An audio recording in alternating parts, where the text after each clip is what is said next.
The smartest guys around are about to break it down like they've won the game a million times. Well, actually, they didn't really win the game at all. Survivor know it all. Survivor know it all.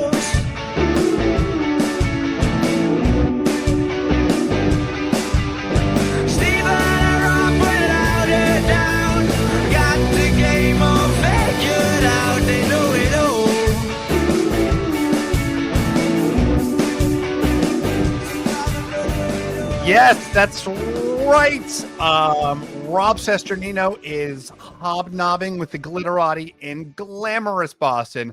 So today on the Know-It-Alls, I'm very fortunately joined by Sam Phalen, someone who knows how to actually make it to the end, unlike my usual co-host for this podcast, and unlike me, actually also knows how to get votes. So, Sam, welcome to the podcast. Vote. You give me too much credit. There is no plurality there. It is a vote, one singular vote. But yes, Stephen, what an honor to be doing the Know-It-Alls here with you. That song just gotta get the blood coursing through your veins, get you fired up here. So very, very excited. I do think is making it to final tribal council. Is this the new prerequisite for being on the Know-It-Alls? Some are saying. I think so. I think we got to boot Cesternino out of here. You know, get Sue Smay in here as our regular co-host. You know, you can do it occasionally. Smay, is that? Am I pronouncing that correctly? Yeah, absolutely. Okay. Sue would be fantastic. Yeah. All right. Thanks. Yeah. So very fun episode tonight. A lot going on. The big headline is Vula apocalypse or Vula apocalypse. It's just Mother Mary, the last Vula standing. And who would have thought when you looked at that after, about 1 or 2 episodes in that we'd be sitting here with just one green person left in Mary. Is this so? I don't know anything. Is this like usually what we see when we see one tribe get absolutely decimated early? They end up doing decently well, or sort of that's historically been the precedent, right? Yeah. Like Singh was always the sort of the example. Of course, I think of my own tribe in Tocantins. So there were 3 of us. Then you kind of you learn how to like be a fighter at tribal council. You like create those bonds, you build trust, and that empowers you to do really well in the game moving forward. But is that changing in the new era, or generally A, and like B, is this specifically like what went wrong for Vula? Yeah, I don't think that's changing in the new era. I do believe, if you are the small group coming into Emerge, you are going to tend to have a lot of wiggle room because most people in the game tend to have bigger fish to fry. Wiggle room and fish. That's like the perfect RHAP right, there you go. Metaphors. Good work. What I really think happened for Vula here, I can't get past the Justin Tribal Council as really being where things went wrong, because for the first time ever, we've seen somebody in Cedrek who ends up voting for everybody on his tribe multiple times, keeps most of them in the game. You've got this weird dynamic between Say and Mary where they're enemies to friends, but never actually voting together. And that's sort of a one-sided friendship, it seems, from Say pretty consistently, where she's like, oh, I love Mary. Mary doesn't love the idea of working with Say all that much. Yeah. And I do believe this season 48 dynamic, Stephen, is unique from what we've seen in the rest of the new era. This group, from everything that we have seen so far, tends to be fine with going with the large numbers. On season 47, it was a trend of how can I take advantage of this one person at the bottom to make a move to further myself and build my resume against the power group. We haven't seen that from this unit so far. And you have this now power alliance, which is also based on strength, right? Physical strength in these challenges. So it's no surprise that this Vula group, who didn't really have a strong challenge beast on their tribe, lost a lot early and now is sort of on the outs of this merge group as well. Like we have been complaining on the Know-It-Alls, and probably generally the Survivor fandom has been complaining, like people are making these big moves too soon. This game of like turning on your allies, constantly looking to break up your own alliance just to advance yourself one step further in the game has seemed really like overly aggressive, but it seemed to kind of dominate the new era thinking. It's really interesting to see that not happen here, where, you know, you do have in both tribal councils, these people, I mean, and certainly the tribal council where, oh my gosh, so sorry. Cedrek. Where Cedrek is voted out. Sure. Like it's you have this group thinking of how do I turn on, you know, or should we consider turning on each other? I thought it was going to happen. You know, let's talk about that tribal council first, because I do feel like that's like sort of the more interesting decision here is, you know, even though it was the second tribal council, you know, you have Kyle and Kamilla really thinking of like, maybe this is our opportunity to take out Shauhin. Maybe this is our chance to like get rid of a strategist. Now he's not protected by his alliance, or, you know, his closer allies, and Cedrek doesn't really have anybody else, yet they kind of choose to do the consensus, or what would, you know, the broader consensus choice, and eliminate Cedrek. Like, do you think this is the right move, or like what's your perspective on that? I do think this is the right move for Kyle and Kamilla, and more specifically for Kyle. Even though conventional thinking would lead us to believe, right, Cedrek is a sitting duck. Cedrek is going to remain on the bottom tomorrow, even though he's on the bottom today, so we can leave him be, take out a more powerful player in Shauhin. Where I think it's different for Kyle is if we look at Kyle's game and Kamilla's game as well, it is up to this point solely relying on options. They say as much in this episode or last week's episode, whatever it was, about how they're continuously in this sort of middle position to go with whatever group that they want. They're protected by numbers. They love having this secret duo between the two of them that, as far as we know, hasn't been picked up on by anybody else in the game yet, that these two are actually very close and working together. And what I think keeping Shauhin does is it preserves options. Kyle remains in this power five or strong five with David and Eva and Joe. He has this side relationship with Kamilla. He kind of keeps the door open to a lot of different working options. I think Kyle and Kamilla both can still try to be Siva strong at the end of the day. Like, where does Mitch go now? Where does Chrissy think her real alliances are? I think it's probably still with the original Orange Siva tribe. And so what voting Shauhin out would have done is eliminated that strong five that seems to be in control of the game right now. It would have exposed just how tight of an alliance the two of them truly have. And frankly, I think it would have elevated both of their threat levels at a really early time in the game. So I think this is the right call. So I'm curious, Stephen, if you agree with that. And I also would say I was worried, and I am worried in the future, that Kyle and Kamilla did make a mistake, which was telling David about Shauhin potentially having the idol, trying to throw Shauhin under the bus without actually running the bus over him. Right? You left him alive. Right. And now there's this information out there that you turned on your ally. That's a sketchy thing to leave in the game. That's a really interesting point, honestly. I actually had not considered that like what, like by kind of creating this, you know, question around Shauhin, like, you know, we David could run with that, and then suddenly, like, where did you get this idea? Well, like, where did it come back from? David too, like from what we've seen, David wants to do this strong person alliance, and Shauhin is included in that as far as David is concerned. Like, we think David is still riding with Shauhin.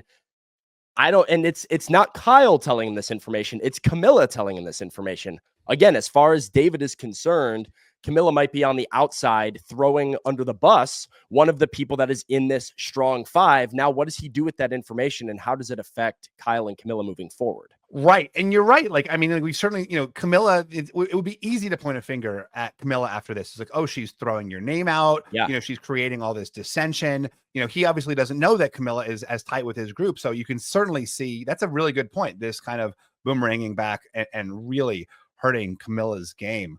So like, you think like the right move was to eliminate Cedrek, but like they went about it in the wrong way. Like they like almost like kept their options open for too long because they like created this narrative around Shauhin that like, so that they could decide, but then like they ended up like, you know, choosing basically the more, you know, the more conservative choice. Well, yeah, I do think it could end up being dangerous for them. It really, I just think it makes Kyle and Kamilla have to keep putting on that acting hat, right? They have to keep going down this treacherous tiptoe path of what information gets out to who and how they manage these relationships. It's a very difficult stage of the game. And when you are in a power position, this is often the spot that I think that you're in, right? You are trying to sort of marionette the puppets in your game and try to control all of them just subtly and delicately enough and balance all of these pots so that nothing spills over and comes back to burn you. And Kyle and Kamilla right now have created a situation where they are in full control. They have a lot of different options, but by doing that, they have also created a lot of different ways for it to blow back up on them and potentially end one of their games. Yeah, I mean, especially with like something like the Strong Five, which like it's an interesting alliance name. It feels like a little bit, determinative of like, I was saying at one point, who is the person that the Strong Five is targeting? Like, who is the strategic puzzle solver that is like, on the receiving end of the Strong Five's votes? At this point, it's Kamilla. I mean, Mary's there, I guess, but like, it's like, other than that, who are they going for if not Kamilla? So I do worry that Kyle's going to have to kind of, make a choice at the very least at some point very soon. Yeah, I would agree. Like, Kamilla fits into that, like, super fan, very strategic, was very good at the puzzles in the pre-merge type of player that has tended to use players like David as he goes on about, I don't want to be a shield, right? Like, Camilla's the person to watch out for that can really get some legs in the end game and make a run and win this thing. And so if there is anybody for the all muscle, the Muscle Milk Alliance to go after, right? Like, Kamilla is a very logical option. So Kyle potentially going to find himself in a very hard spot. And I'm very curious to see where he navigates that, how he navigates that. I mean, is there a world? So you're saying like Kyle and Kamilla's strategy is keeping their options open. Is there a world where keeping Cedrek around is that path, where, and I think they made the right choice too. It's funny. Like, go ahead. Well, no, I mean, it is, right? Like, because Cedrek is looking for any buoy in ocean, right? He is absolutely needs safe harbor, needs allies. If you keep Cedrek, potentially you have a building block there. But what I do think it does is it exposes how you've been playing the game up to this point. And for Kyle and Kamilla specifically, I think their games are a little bit more discreet than a lot of the other people on the beach right now. We know that Joe is rocking with Eva and that they want to keep all the muscle around. David's telling everybody who will listen about how he wants to go to the end with all these physical threats and these big competitors. You sort of know that Mitch is on the bottom and Say is on the bottom and Cedrek is on the bottom. But Kyle and Kamilla are in a really interesting spot where I think if you were going off of the information that you have in the game as another player, you don't know about their alliance. You don't know what they've actually got cooking. And if you're them, as long as you can make it without that being public information, the better for your chances to make it to the end game. Yeah. I mean, I do think there was something about what I think it was Shauhin said, like, you have to make it to the end to win at the end. It's not just about putting jurors on the jury who you like. Like, it's a little premature to be like, perfectly creating your jury when ultimately you actually need that insulation. I mean, it's really funny. Like, for years we were saying like, oh my gosh, like, why does, it's so boring watching Survivor when a tight alliance like stays together and votes together. Now that feels like revolutionary strategy. Like, now it's like, oh my gosh, can this plucky six pull it off? When it used to be like the most like tedious thing, I mean, in Survivor 23, like when the I guess Upolo 5, like they stayed together, and it was like, oh my god, this is like every episode is like yet again one of their victims gets voted off. But it'll be interesting to see how 48 plays out and what I guess the reception is from the Survivor fandom, depending on how this swings, right? Because if we get one of these seasons where this majority group does start picking off the outcasts one at a time, that sort of old school Survivor, which everybody's been like clamoring for years and years and years about how much they miss old school Survivor. And then let's see if we get it. Do people like it or do they not like it? I don't know. Steven, I would be surprised if that happened. And the main thing from this episode that tipped me off to believe that will not happen is a confessional from Kyle, specifically talking about Shauhin, where he said, I don't want to keep having to look over my shoulder, which really resonated with me and my experience playing Survivor. I think it's a really real feeling for players out there. I felt it on 47 when I was playing with Annika on Gata. And no matter what Annika said, no matter if she said all of the right things and was a great ally to me and a just the perfect friend. I had this idea in my head that she had thrown my name out on her journey and that she didn't have my best interest in mind. So no matter what she did, no matter what happened to the two of us for the rest of the way, I was constantly looking over my shoulder, and I had this uncomfortable feeling about working with her.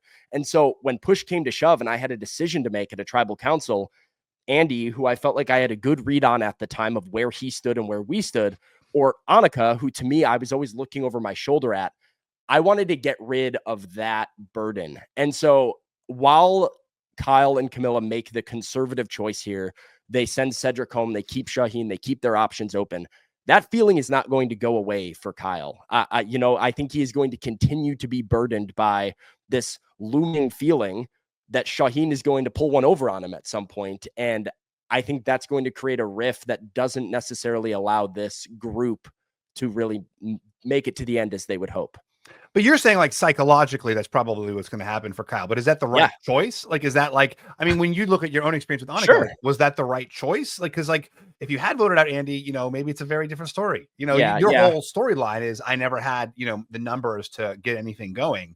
You know, is there a world where like, you know, Kyle doing something like that could create a similar situation for him?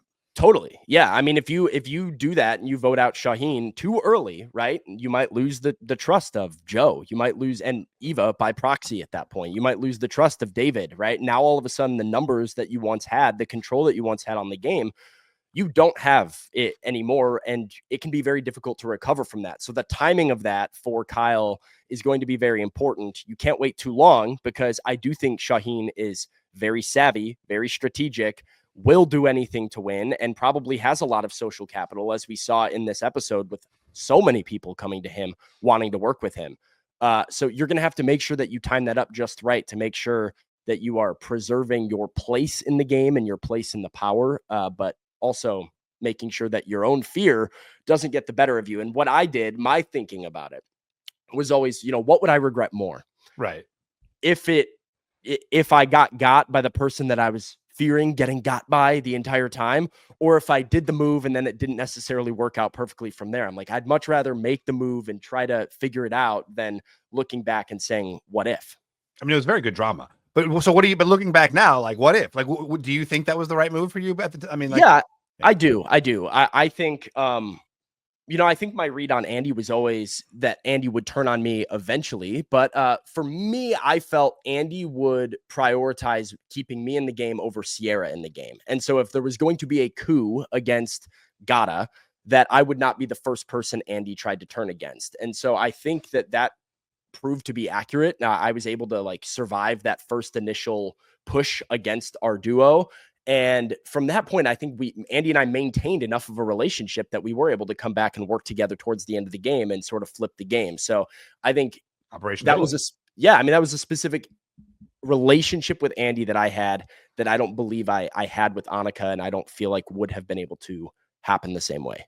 I wonder if like I wonder if David ended up being more of a decisive force in this, you know, than we really saw. Cause like, you know, you see him like considering all these kind of pitches from Kyle and Kamilla, but I wonder if, you know, he's so committed to this strong five. I wonder if like he kind of like, they got the sense from him, like he's not ready to like, you know, flip this. I think that's probably accurate, right? Like Kamilla throws this out to him, throws out the idea, Shauhin might have the idol, and you're looking to see, is David all, well, he lied to us, we got to take him out? Or is David very much trying to put out the fire? And he was putting out the fire and then some, saying, okay, well, it's fine. We'll have to keep that in mind, but not tonight, not tonight, not tonight. And now the juice isn't worth the squeeze to push it too hard for Kyle and Kamilla. So it sort of is, as David said at Tribal, his decision to make as sort of the driver and the one guy that's safe.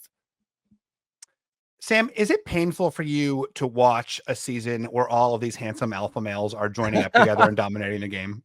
It is. You feel like you were on the wrong place? You know, I wouldn't change anything.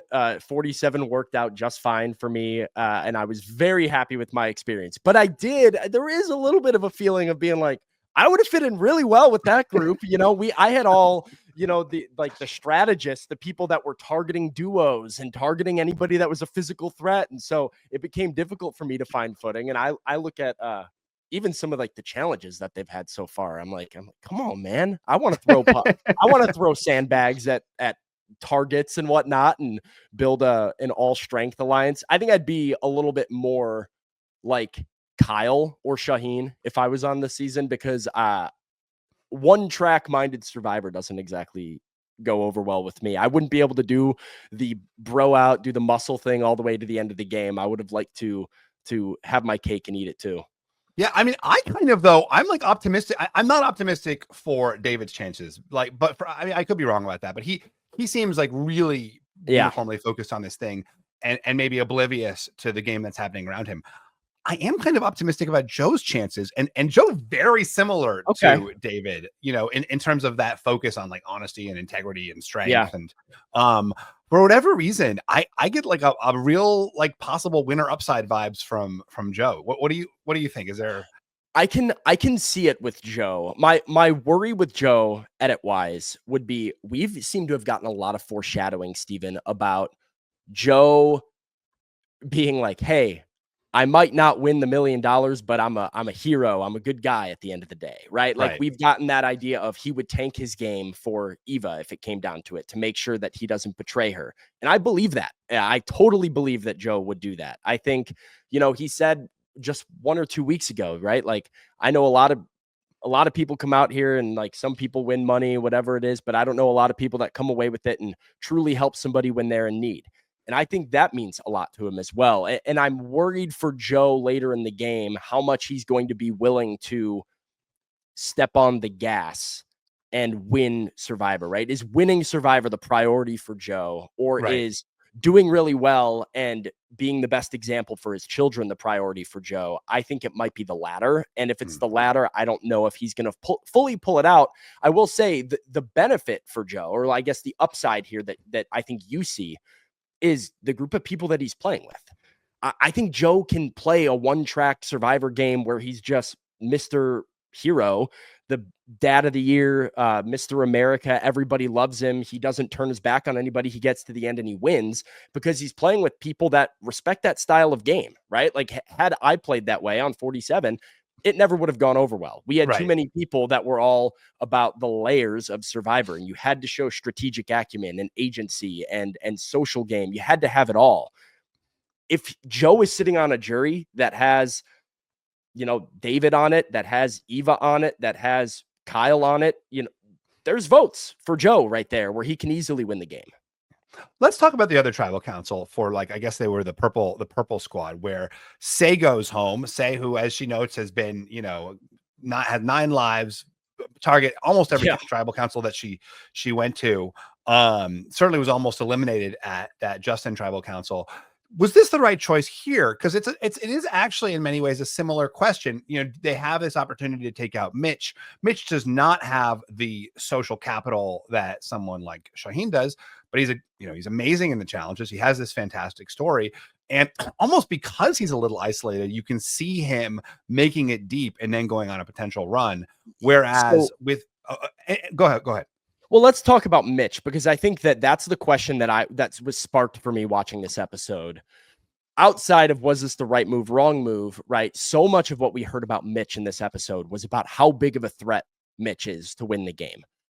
What is it about Mitch, Steven? Because Mitch seemingly, right, on the outside of Siva to start the game with Charity, with a 4-2 sort of alliance there, and he was on the wrong side of that, has been to 2 tribal councils, has voted incorrectly and been in the dark both times.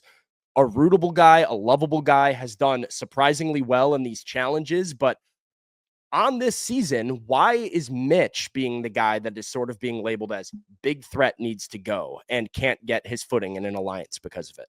Yeah, I mean, honestly, I think it's because he doesn't have social cap. I think it's like a way for people to target him, right? I mean, sure. I think it's like when you see, you know, like, why are we going to vote for Mitch? He's, you know, we're the strong 5. Why are we voting out this guy who's doing amazing in challenges and is like, you know, it seems like an honest guy. He could win. Yeah, he could win.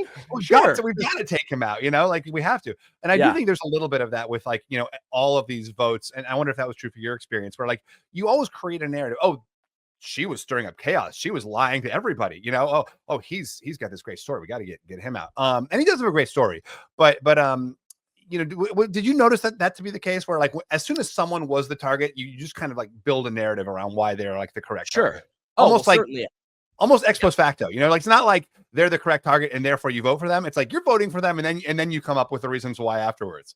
Well, it's the labels, right, that we place on players in the game. And I really felt it towards the end of my season, really at like the final 8, final 7, right before Operation Italy happened. And we were able to sort of swing the tides of the game.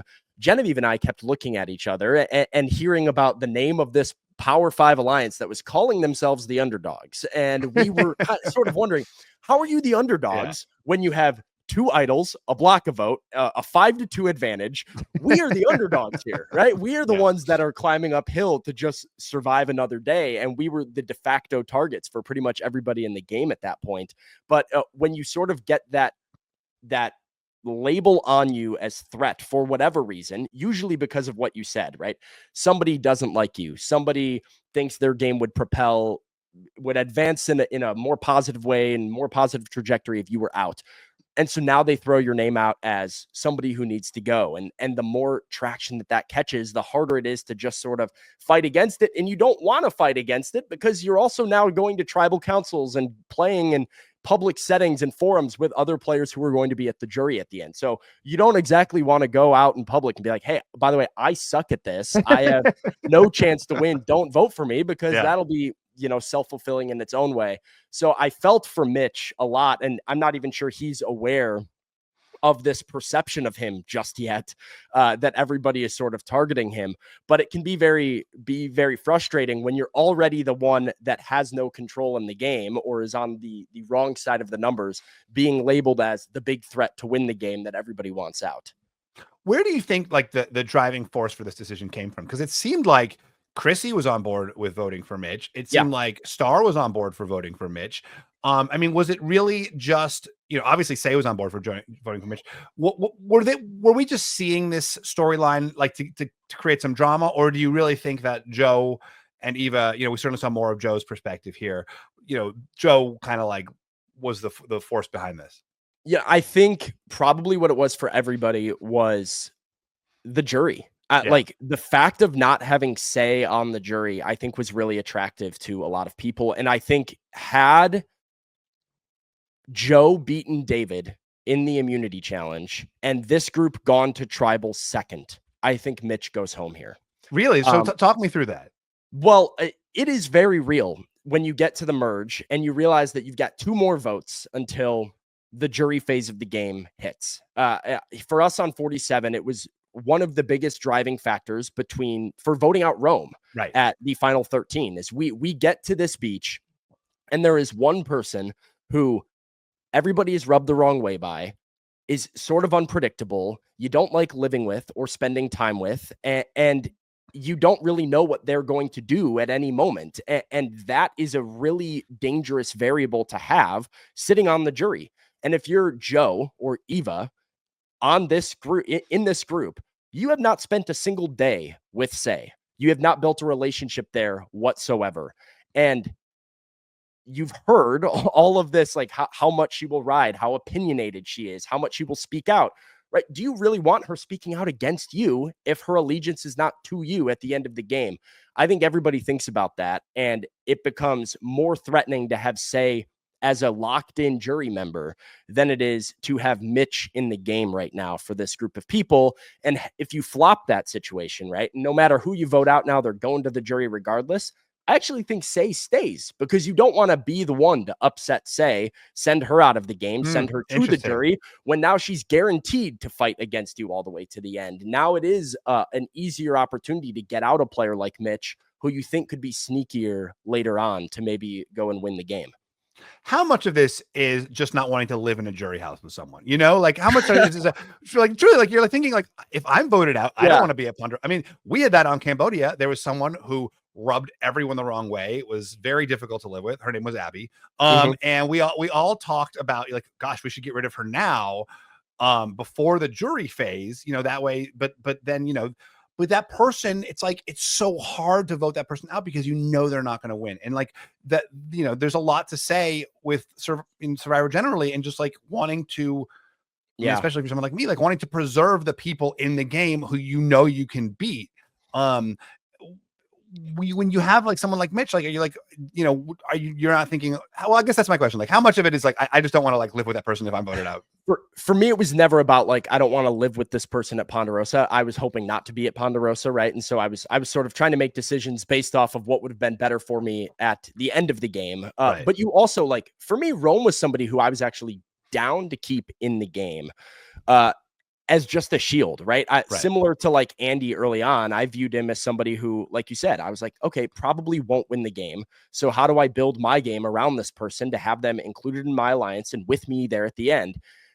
But it also is a ticking time bomb depending on who this person is, right? And for Rome got to the beach and on the first day started throwing out all kinds of names to everybody, including mine. And so it stopped being a relationship that I cared about preserving. It stopped being about whether or not I can live with this person or I'm okay with living with them at Ponderosa, whatever. There's imminent danger here. And this person is not a part of the jury. That is 2 reasons, very good reasons for me to vote them out in a stage of the game where I'm just trying to survive another day. And I think that is what happened for Say here, right? Say was very loyal actually throughout the entire game here and did what she said she was going to do pretty much all the time.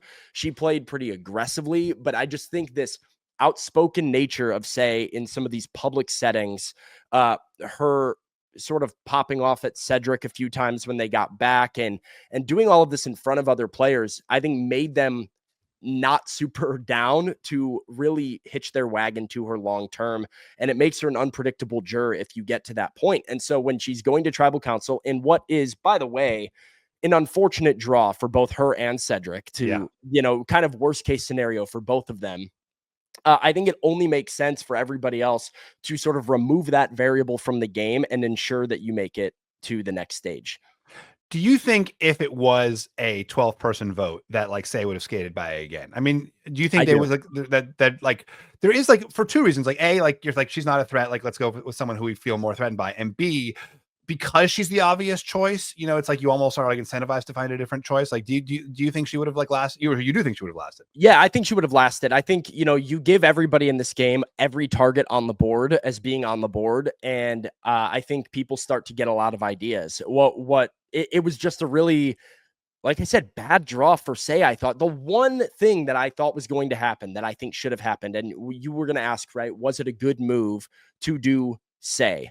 For Joe and Eva, yes, I do think it was good to remove that variable before the jury stage. For Mitch, certainly think it was a good move when his name is the other name on the block. Yeah. Star, I think, didn't have all the information, right? If you are operating as Star and you think you are really in with Joe and Eva, even though Star is probably not as in tight with them as she would want to believe right now, I think it can make some sense. Chrissy, for me, is the one that I think missed an opportunity here. Chrissy has played with Say on their split tribe, has gone to a tribal council and come away from the tribal council with this group of Mitch and Say and Cedrek, and seemingly had some decent vibes after voting out Bianca, like that this group could do something and make some waves. Chrissy claims to want to target these big physical players in the game. What is stopping Chrissy from going to Say, going to Mitch, using Mitch's block of vote and taking out Eva, somebody with an idol who doesn't see it coming, who's in a strong duo, who's clearly insulated in this group of players, who's, this strong 5. I think that would have been a really interesting move.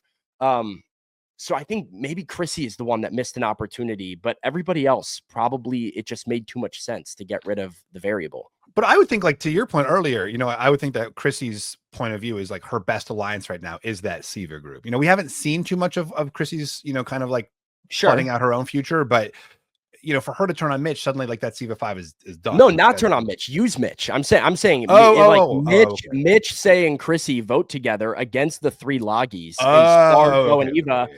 And, that 3 specifically was on that split tribe together. And they had just, been part of that group that came out of the Bianca tribal council. So you have a block of vote. Like, I think there's an opportunity there to sort of make a splash and sort of knock out some of these really strong players, because I look at Chrissy now and I don't know where the path is. You're sitting there hoping for Siva strong, but like all your other Sivas seem to have found other alliances that they tend to prefer. Yeah. Let's talk about this challenge because, you know, you yourself have competed in this challenge. Yeah. You were reminding me earlier. What's it like? What's the strategy here? What's how do you do it? I wish I knew, Steven. I really wish I knew, because this one, it puzzled me. It baffled me. I would love to try it again and see, like, if I was just simply doing something wrong. I felt like I was squeezing with all my might on this grip strength challenge on 47. And I think I was out 2 minutes, 3 minutes. Like, it was a short-lived time in this challenge for me. So to watch, and I, by the way, made myself feel better by being like, nah, big guys aren't supposed to win this one. This one's meant for the littler people who have less body weight that they have to hold in the bucket. So I was very humbled sitting there watching Joe and David and Kyle like just stand up there for an hour almost, when I know that there's, 50 pounds in those buckets, more probably for some of them. So it's very hard. I don't know how they did it. Wickedly impressive. And I felt like that was a Stephen Fishbach segment of the show, that they put that in there for you. Like just a bunch of male models sitting back, flexing their muscles, smack talking each other. This is Steven's Survivor right here. Yeah, no, it was a highlight for me of the season so far, for sure. Are we in like the post Charlie like world of like super grip strength now, where all of these grips, like where all these grip challenges? So you were saying, you didn't get to see Charlie before you went out there, and get this like intel about how important grip strength is. Are all of these grip challenges now going to like go for hours? Probably. I really do think so, because grip strength was never something on my radar. It was never something that I felt the need to train or plan for. I did a lot of swimming. I did a lot of like my regular like squats and deadlifts, and tried to build my lower half and get some strength there. I did a lot of yoga and tried to get good center of gravity and balance. I gained weight because apparently putting fat on was supposed to help me, like deal with the hunger a little bit while you were out there, to have some extra reserves. And then about a week, not even a week, 4 days before we left for Fiji, we get the infamous Survivor 46 Applebee's episode. And in that episode, Charlie also wins immunity on this very challenge and says, future Survivor players, if you're going to go play Survivor, train your grip strength. Wow. And I kind of immediately went, uh-oh, I did none of that. And basically every challenge seriously required grip strength. All of like the big heavy lifting that you think you're going to have to do, everything is shaped sort of weird. It's awkward to hold on to. It's not like you're just like using your shoulders and your legs like you're in the gym. It's weird. It's supposed to make you uncomfortable, and it's why people with really good grip strength do very well. So I bet you this 48 crew, they had about an extra month and a half or whatever to prepare than we did. I bet you they saw that and they got their grip strength, correct before that challenge. So I do think, we're going to start seeing hour and a half. People are going to beat these records. What's the solution? What's the you go one of those like squeezy things, like a squeeze? Well, that's what Charlie did. He said he had one of those like I don't know, things that you could do in class. Probably like, what do they call them? Farmers carries. You just grab like dumbbells and try to like hold dumbbells as much as possible, work on your forearms. So what's your advice other than grip strength for future survivors, like in terms of what to train? A lot of puzzles and balance would be the two things. Like, do yoga, build your center of gravity. I was one of the least coordinated, like balance wise. I had horrible balance before I started training for Survivor, and I got out there, actually did really well in all the balance challenges. I never found that to be like an issue.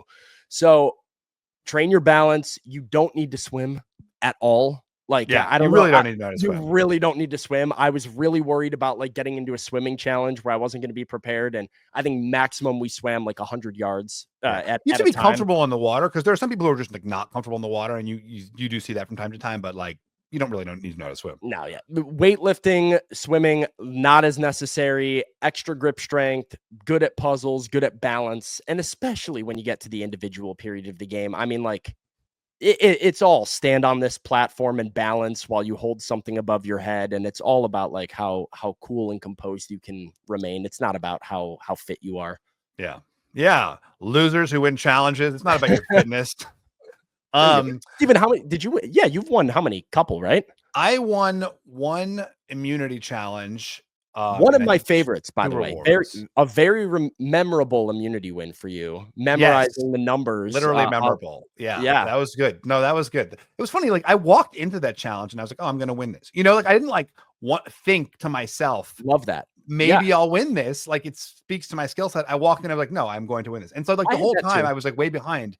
And like it didn't bother me because I was like, no, I know I'm going to win this, so I don't need to worry. Yeah, you know what to do, right? Why don't we do more of those challenges anymore, right? Where did the memory challenges go? Where did the trivia go? We need more trivia. For sure. So let's talk. I want to talk more generally about kind of the position that Cedrek and Say are in here. You know, we see even at the start of the episode, you see Say kind of trying to create some inroads with Joe. He's pretty resistant to it. Again, like you have been in that spot of I need to get something going here. Nobody's talking to me. Like, what is the solution? Maybe you don't know, but like, what do you, now that you've done it, like, what do you think the solution is? I mean, I think I love actually this question, Stephen, because it allows me to bring up a philosophy that I have about the game that I've really been reflecting upon since 47. I think there are really two types of players in Survivor, and you sort of get placed into a bucket, and you have to correctly identify what kind of player you are, and that should dictate the choices that you make in a situation like this. I think there are players that are allowed to play under the radar. They are warranted extra wiggle room to slide into groups, to kind of lay back, to assimilate. Right. I think somebody like Mary is doing a tremendous job of this. She got out of hot water, hit her shot in the dark, got to a swap, and just laid low. And, allowed Eva to throw Star under the bus and David to throw Charity under the bus. And all of a sudden, Mary got in the mix in her group. And nobody's bringing up Mary's name all of a sudden. She seems to be in a good spot to have some legs in the game. And then I think there are the players that are always going to have their name in everybody's mouth. Say is an example of this, right? Say, as she says, these people are obsessed with me. And if you are one of those people that everybody else is obsessed with, I think you have no choice but to play active Survivor.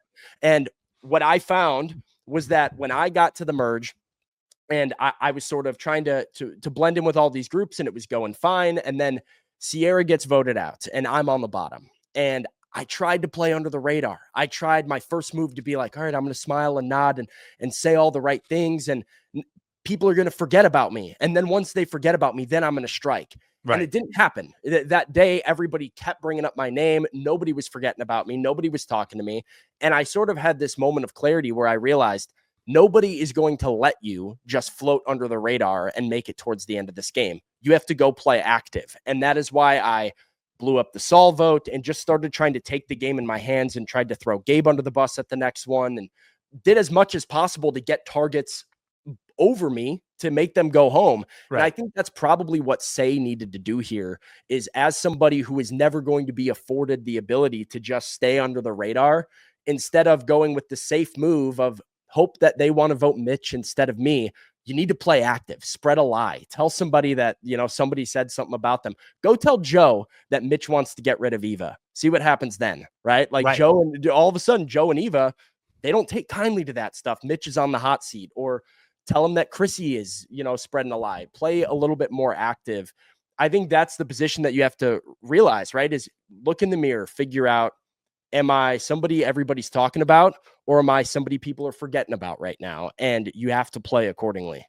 But do you really want to be the person who's forgotten? I mean, was that what, like, was Rachel that person? I mean, for a while? I think so. I think Rachel did a very, very good job of realizing that she had the ability to go and work with Tuku. Yeah. And assimilate into this Tuku group and build a bond with Caroline and with Sue and with Gabe and start to build relationships without, having her head be at the very top of the surface anymore. And she did it for just long enough that all of a sudden Rachel became the power player in the majority alliance. And she got a few votes where nobody was really bringing up Rachel's name. And so I think that was a really savvy move on her part. And if Rachel had tried to play the way that I did and play super aggressive at that stage in the game, I think everybody votes her out immediately because she was on people's radar. So you just have to know how your actions are going to be perceived and, go accordingly. And if you go either way on the wrong end of the scale, you're probably, right in your own demise. I mean, it's really hard when you are one of those people who's on everybody's radar to actually make it to the end, because you're constantly on their radar. I mean, Yeah. and then you're like to your point, like you're forced to do more and more over the top things. And then as a result, like you're like even more on their radar. It's just like an additive thing. Like, is there like, who has anybody like done that? Because I agree. I think that's a really astute observation that like once you're there, like you can't, it's going to be really hard to like sink below the surface level, but like you sort of have to keep like finding new avenues. And is there anybody who's done that really well in the 40s? I'm trying to think, like, who's been able to deflect, we had these people. I think, I think didn't finish the job all the way, but I think Jesse Lopez is a great example of that, as somebody who was probably brought up over like pretty. But I don't think the scuttlebutt was that like Jesse, like nobody like realized that Jesse was, like it was more like Cody who was that person, who everybody was like focused on. Is it D in 45 who's pegged pretty early in the merge as like, hey, she could win this game, and she kind of is in that power group for a lot of the a lot of the merge and gets herself to the end that way. It's very, very hard to do. Yeah, I mean, especially if you don't have the numbers. I mean, D obviously was able to keep that Reba alliance together, and that was instrumental in her win. But if you don't have the numbers, it is a lot trickier. Marianne wasn't a big target. Gabler was obviously not. He was hiding in plain sight. It's interesting. Like it does feel like the late 30s were kind of like the time for these like big targets to be thrown out, all these splashy moves. The mid 30s, Ben Driebergen, Rick Devens was somebody else who obviously always, had something going on. It also seemed like that time there was a lot more like, of course, like the early 40s were very advantage heavy, but there's a lot of like idols, splashing around in the late 30s, and that really helped that strategy. Yeah. The whole new era idol sort of policy that they've had going on has, I think, really hindered somebody's ability to stay alive for too long. Once your name gets out there, it'll be interesting to see. Like, I think Survivor is beautiful in the sense that every time the game swings too far one way, it tends to have a pretty steep and sharp correction back on the other side of things. So what is 48's reaction to seeing a lot of those, early 40 seasons play out? And now that you have an alliance of all the quote unquote power players or the strong five, do they just do that and allow all the big targets to get to the end? And how does 49 respond if they see that? Let's take a moment and before and talk about what's coming up on RHAP. Rob, of course, is he's got hobnobbing with the glitterati now, but let's talk about Rob's other podcasts. So we have week 7, we got the Boston live show, which I guess will be up tomorrow, and then Sandra Diaz Twine is going to be a guest on the podcast. Always really exciting to hear what she has to say. And then I don't even know how we know Survivor. Go log on to that. I don't even know what am I supposed to say here. Like, well, we know join Survivor the best community. What? Sorry. Yeah, it's the podcast feed, Steven. It's the We Know Survivor podcast feed. So I just got back in the States, obviously like a day or two ago, whatever. And I went and I put on 2.0 speed all of the We Know Survivor RHAP podcasts. And have just been trying to catch up as much as possible because I need all my analysis. Sam, that was great. I really appreciate that. I'm terrible at this. That was real good. Can you also can you give us the chat GPT? Can you talk about that? Chat GPT. Sorry. Chat BCC. Excuse me. Chat BCC. Exactly. There you go, Steven. Well, you got to crash the group chat. You're in there. I'm in there. You see Rob, Kelly Wentworth, Tyson. So many of our other Survivor friends are in the group chat over at Chat BCC, where we are live talking Survivor. So during episodes, throughout the week leading up to episodes, dropping predictions, reacting. It's a group chat for Survivor players that you can be a part of as a Survivor fan and get your 2 cents in the mix as well and react to all of it with the Survivor gossip and chat. Chat BCC, totally free to sign up as well. You're doing a frighteningly good job at this. Survivor Heroes versus Villains. Am I doing this one too? All right. Keep going. You're killing it. 15 years after the fact, Survivor Heroes versus Villains, Josh Wigler, Rob Cesternino, they recap it. Episode 8. Do you remember what happened on episode 8 of Heroes versus Villains, Steven? I don't. Do you? I don't either, but by math, we can probably say, I believe, was Courtney voted out? Was Coach voted out at this point? Yeah, probably. It's probably around coach. Wow, you're really doing good. And hey, look, if you want to find out, listen to the podcast. That's enough. We don't. We are allegedly the know-it-alls here, but we do not know it all about Survivor Heroes versus Villains. Josh and Rob certainly do. Yeah. The RHAP patron Q&A as well for episode 7. Drop your questions for Rob. He will be responding to all of the questions on the patron Q&A. So if you have any burning questions about, was this the right move? Who are the winner chances? Who the winner picks? I guess, Steven, is your winner pick Joe? Did we go over that? I just Googled it, and you were right that Courtney was the one voted out in Survivor episode 8. Yeah, Jeez, there we go. This is embarrassing for me. We're Gosh. gonna have to, that made me feel pretty good. We might have to see what Twish is up to right now. That was a decent call. Joe is my pick right now. I think. I mean, I want to talk. I want to talk a little bit more about that after you've aced all the. Tell me about Blood on the Clock Tower, Sam. You love Blood on the Clock Tower. I mean, this is the hottest strategy game out there right now. So, Survivor lovers, if whatever reality competition series you like, you'll love Blood on the Clock Tower. I've fallen in love with it thanks to Steven, who got me involved with it, and RHAP has survivors playing Blood on the Clock Tower: PG, Marianne, Gabby Pascuzzi, Emily, Steven, Rob, Christian, Franny, Kane, and Dwight. Letting it go on RHAP, getting some people getting a little bit evil, little deception, little lies, but one of the best games out there. You can check that out on the RHAP YouTube right now. Sam, you're a natural at this game, and Sam is actually in our next edition of Survivors Play Blood on the Clock Tower, which hopefully will release in May. I'm so excited for that to get released. It was so much fun, and I finally, Steven, I just signed up to play a little bit more Clock Tower in the future. Now that is what I missed the most, not being in the United States. I missed my Clock Tower games with you, Steven. Yeah, we didn't even congratulate you. I meant to just start the episode with this. Sam coming hot off his wedding and honeymoon, joining us here as a newlywed. Yes, a newlywed, and love is in the air. Love was also in the air on the White Lotus. In the finale, White Lotus had some romance. It had a little bit of extra drama as well. If you're not caught up, catch up on the great Mike White's new season of the White Lotus. The finale recap here on RHAP as well. So everything that you missed and thoughts.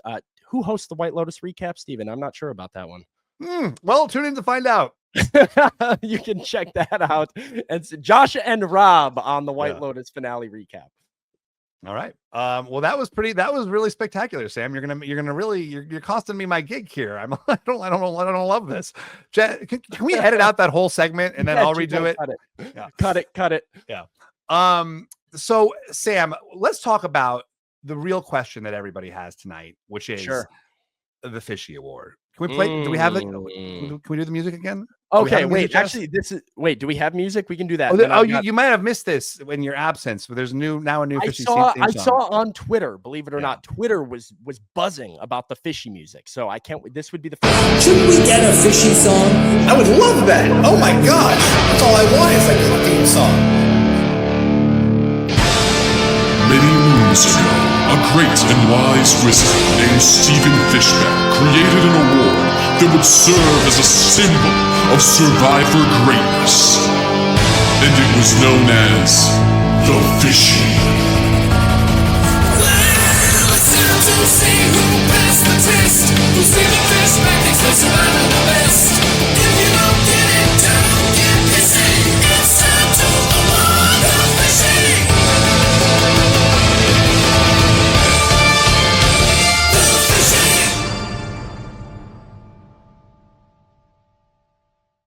Version of that. Wow. There's like a 5-second little bit in there that I think is going to be maybe our stinger moving forward, but it's really quite something, isn't it? That is excellent. The music video really makes it too. We get a lot of your face in that thing. Yeah, it's great. It's really, you really feel how important this award is. So I actually have no idea in spite of that music video. Oh, go ahead. I do have something I need to address with you before we get into the Fishy real quick, because I've been needing to get this off my chest for months now, Steven. Wow. In Survivor 47, I am very proud to be a 2-time Fishy Award winner. But I must say, you broke my heart in September of 2024 when Marianne Okic on the Know-It-Alls, filling in for Stephen Fishbach, gave out the Fishy for episode 2 to me. Wow. And I texted it to all my friends. I woke up, my now wife, fiance at the time, was like, I won the Fishy. You're not going to believe it. Yeah. I was pumped. Yeah. And then the next week, Steven returns to the podcast and he rescinds my Fishy award and gives it to Sue instead. And I was devastated. Sue did deserve it, but I was devastated. And I just wanted to let you know that you hurt my feelings. But luckily you gave me 2 awards later on. Hey, I'm really glad that we could move past that. I'm really glad that we've been able to sort of like, really put that behind us. Yeah, I mean, probably Sue didn't win any other Fishies. We got you as Jess is letting us know, right? You took my Fishbach. You did. Yeah. And I'm glad we can talk about it now because, now we can actually get to the real Fishy for this episode. Yeah. Well, look, I really do not know. And I promise that we will not rescind this. This Fishy will be a non-rescindable Fishy. This is like, non-transferable with like the legacy advantage. Can't pass this Fishy on to somebody else. Talk me through who played the best game, because I really don't feel like it was obvious, who the decision maker was here. I kind of have an idea, but I want your perspective. I want your perspective on who you think, because I know you value the Fishy. So. Is that what you're going off of though? Is like decision maker? Is the decision maker going to win this award, or is there another criteria that we could potentially have? Talking about what the criteria of the Fishy could be is a very contentious subject. Very controversial. I mean, I think, David certainly is, I think, on the radar here. He wins immunity, beats everybody for the immunity, so gets his group the reward as well. I think he was certainly one of the decision makers, or one of the key cogs in making sure Cedrek went home instead of Shauhin. I would consider Kyle as well. I think actually Kyle not winning immunity was also a brilliant move for Kyle to let David I don't know if he let David have like that move. One, but did not feel like a move exactly. Yeah, maybe not, but I think good for Kyle to not raise his threat level as the challenge guy who's now won both immunities at the beginning.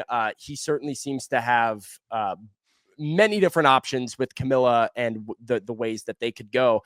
I was going to say, about halfway through the episode, I would have told you Shauhin, Steven, because I thought Shauhin really shined. The moment of him doing the music and the challenge was just that was awesome. So great. I love that.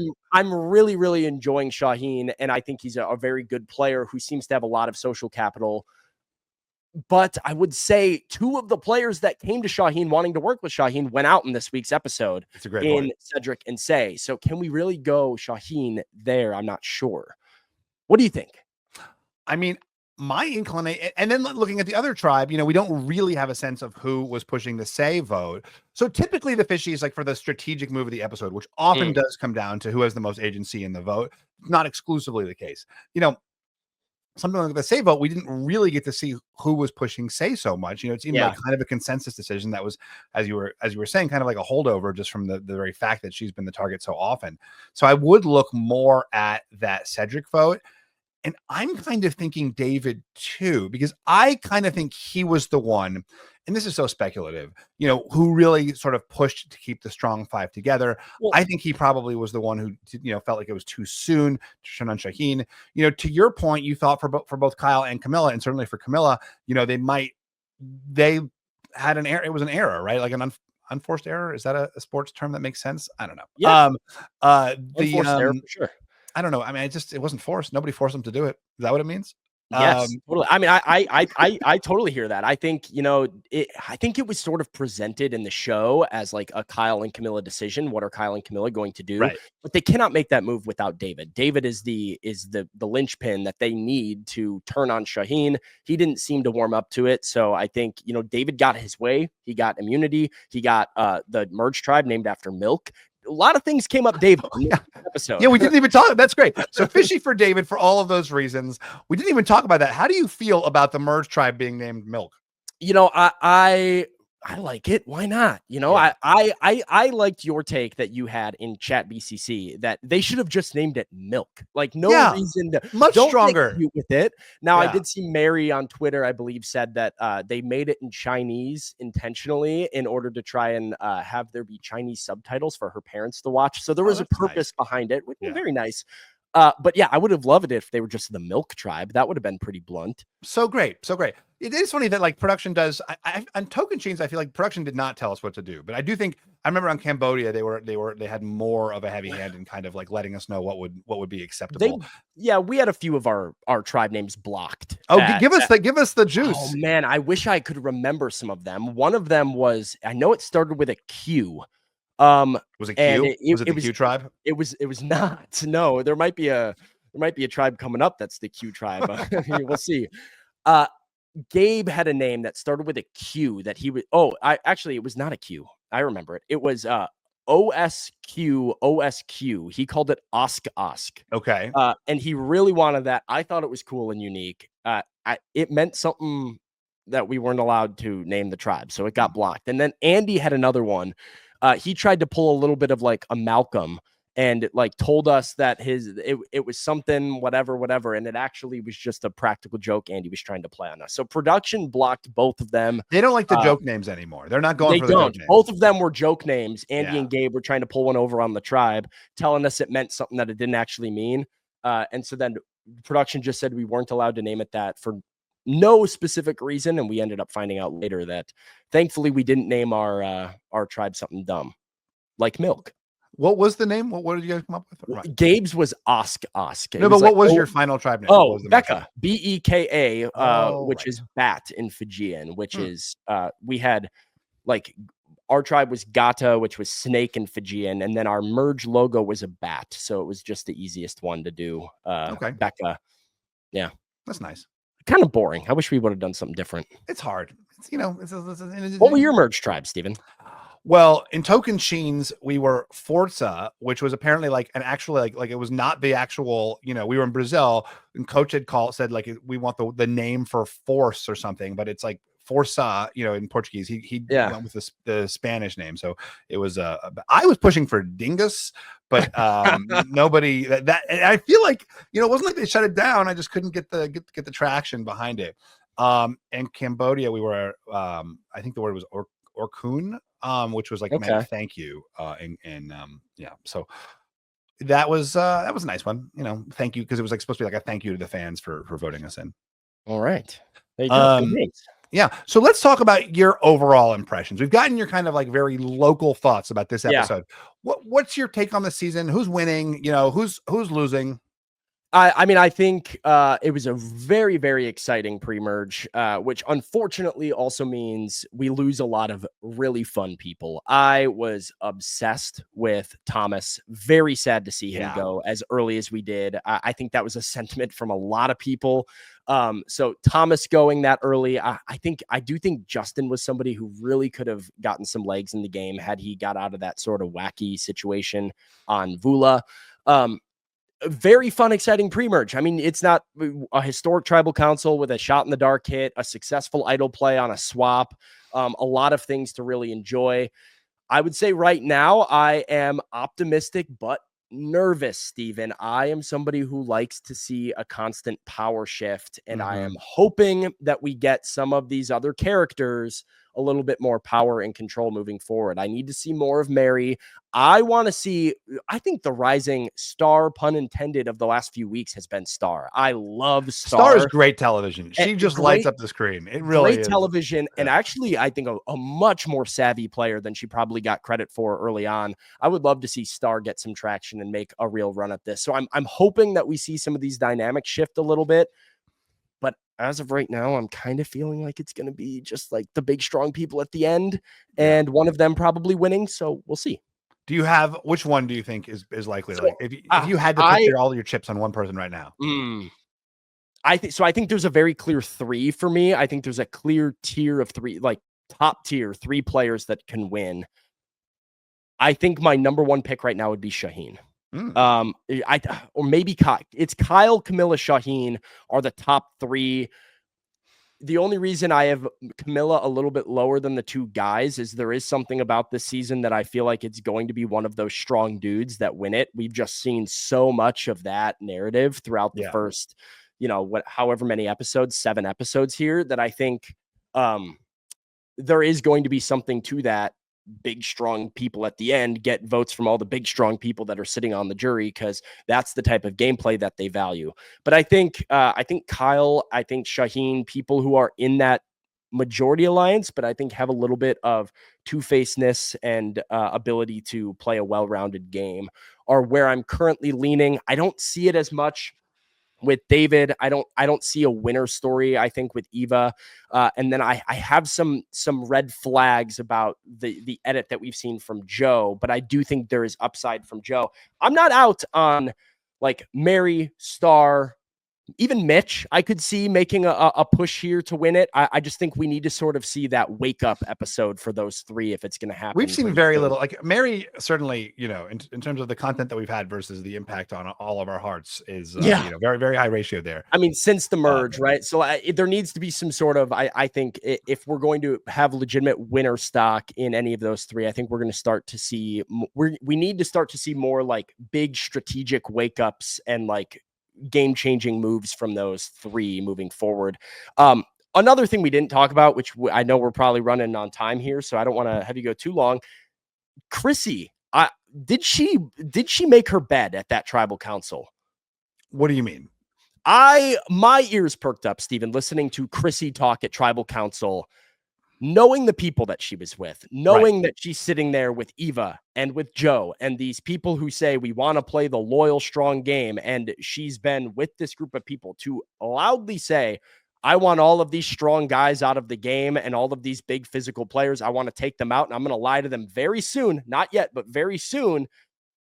If I were Joe or Eva sitting there, I would immediately be worried about Chrissy. And I think that could end up being her downfall very soon. Did you take seriously things that were said at tribal? Like for me, it was always like, you know, Jeff's going down the line. Everyone's trying to give him what he wants. We're all trying to impress Daddy Jeff, you know, like, let's like, you know, we're all just like saying the thing, you know, it doesn't really impact what I believe. Did you know, it was never like, I knew everybody was lying to Jeff, right? Because I was lying to Jeff, but I do think it gave off a feeling for how confident in the game somebody might have been. I remember vividly the night that Sierra got voted out.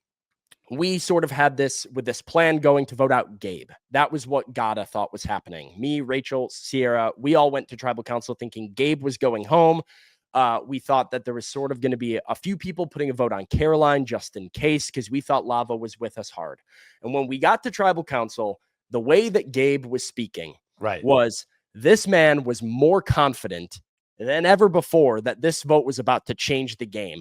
There was not one shred of him that was like nervous. Yeah. And I remember looking at Sierra and her kind of like raising an eyebrow at me, being like, what is that about? What's going on? And I'm like, I don't know. That doesn't sound good. And I'm shooting eyes over to Rachel on the other end of tribal council, wondering like, what the heck is she talking about here? But Steven, people also make mistakes. Like, people do allow their true feelings out at tribal sometimes. I remember multiple times I would be like playing dead at tribal council, knowing I've got a plan in the back of my mind that's about to go right, knowing that I'm about to pull off a blindside, and I'm playing dead to Jeff. And then one of your allies all of a sudden is like, yeah, we got something cooking up that nobody sees coming. And you look over there like, no, shut up. What are you talking about? Don't do that. So people do make mistakes. And I was a little bit concerned by Chrissy doing that. Maybe it is the editing, but it seemed to catch Joe's attention too. And I'm wondering if he carries that with him back at camp. Yeah, no, that's a really, really good point. That you do sort of like, you can kind of get an overall vibe for people. And I also think that like one of the most important Survivor skills is just being really attuned to those sort of weird feelings you get, you know, like something's not right here. And separating, you know, paranoia from actual intuition is such a challenge. Totally. Yeah, it's weird. And I like Shauhin mentioned something about that today too, about like being that decoy vote. And sometimes you just need to like sit back and chill out and, you know, not panic, because that could be the thing that gets you voted out.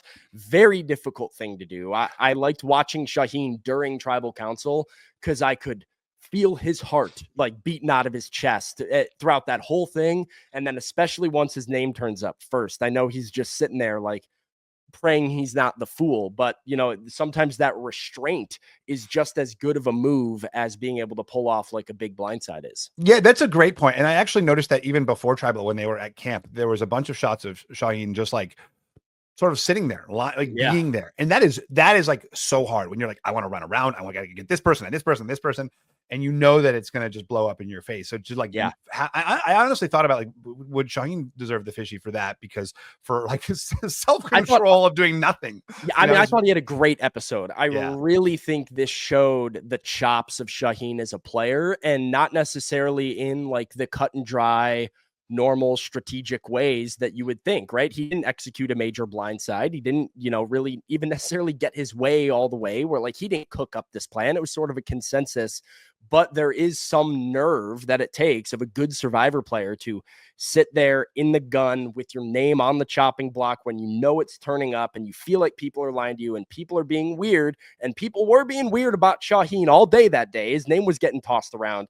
To be able to sit there and like just control yourself. I mean, that composure is a word that I used a lot while I was playing season 47 as like a skill that you absolutely need. So that can be your version of grip strength, like yeah, Charlie, the runner-up, whatever, like cabinet or the runner-up backpack, it's a starter pack. There we go. There you go. You got the grip strength from Charlie. We got Sam's composure and my paranoia. No, intuition, not paranoia. Thank you so much for being here today, Sam. You did such a great job. It's so refreshing to talk to someone who knows what they're talking about. Do you anything you want to like? Where can people find you? Oh man, Twitter, Chat BCC, Instagram. I'm all the places. Talking Survivor. I've love this community so much, and was always on one side of it as a fan. So it's an absolute blessing to get to do this on this side of it as a player, to get the call to stand in for the great Rob, even though he is not a runner-up, as which is the new standard on this podcast, but still an honor to get to do with you, Steven. Owen, he Owen, come on too. You have to make the final tribal council. Let's be real. But yeah, so much fun. Thank you for asking me to do this. And then, Twitter, Sam Phalen or Sam_Phalen. I appreciated you getting my name correct when Rob mispronounced it last week, Steven. So that was a nice credit to you. Phalen, not Fallon. Do you want to give out like a Phalen award? Like, who's Phalen at Survivor? Oh, that might be a little harsh, but you don't want to do that. You really don't want to do that. To be the one guy that comes on these podcasts and just rips somebody the whole time. But it's just such a natural, it feels like it's so easy, Maybe someday we'll create the Phalen Award on RHAP. Yeah. All right, Sam, thank you so much. This was such a pleasure. And everybody, talk to you next week, I guess. Bye. Right. This is RHAP. We know reality TV.